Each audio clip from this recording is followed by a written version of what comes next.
Hi guys, and welcome to Logic Language Learning. First off, if you find this video useful, please do subscribe. If you're not already subscribed, please do click like. It does help me. By all means, leave a comment. It does help the YouTube algorithm. And please see underneath that I do have a coffee link where you can get me a coffee. I'm actually on tea today, but it does also really help. Also, can I draw your attention to the fact that there are some listening podcasts which will soon be available in time for Christmas for you and for your loved ones.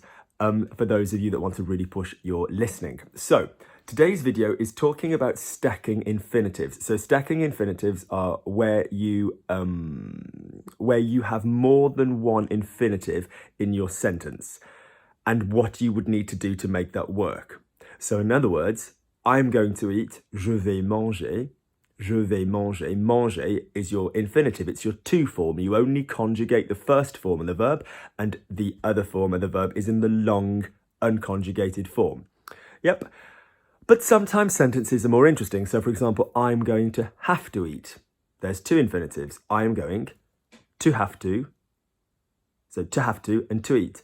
I'm really going to want to eat. In my case, if I'm awake. So, I'm going to have I'm going to want to eat. Je vais vouloir manger. I'm going to try to eat. Je vais essayer de manger. That one's got a de in it because some verbs have prepositions and they mess us around.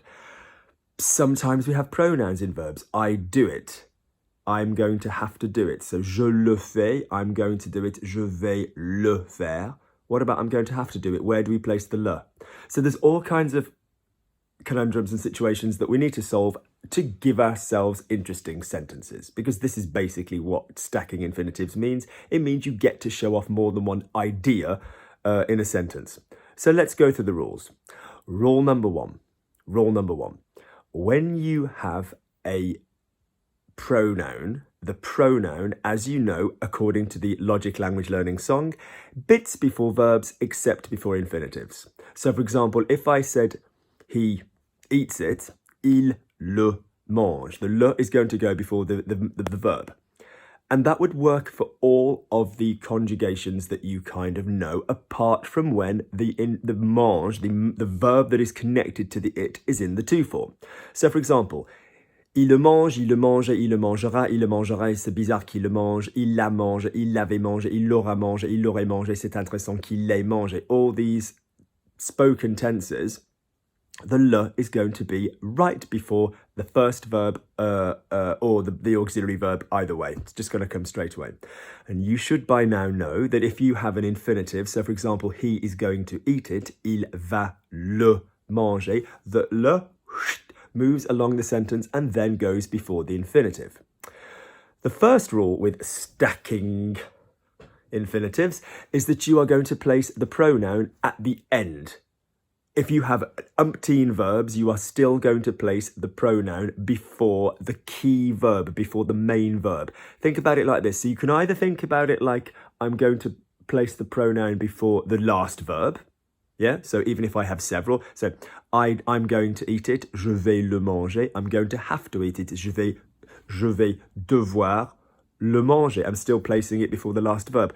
Or you can think about it going with the verb it's to do with. So I'm going to have to eat it. It's still connected to eat. Whatever you find easiest to do. So I'm going to try to see them. So I see them, je les vois.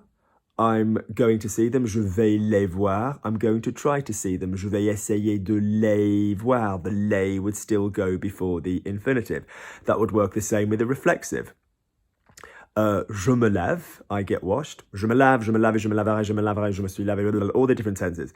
I'm going to get washed. Je vais me laver. I'm going to need to get washed. Je vais avoir besoin de me laver. You are still going to place the pronoun before the last verb.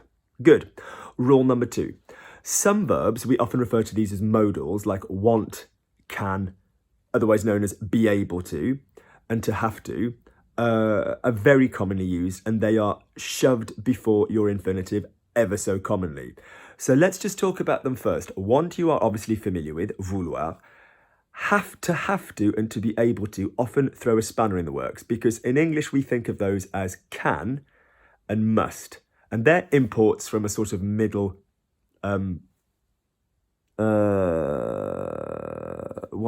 just 1 second. I've got a student who wants to do something.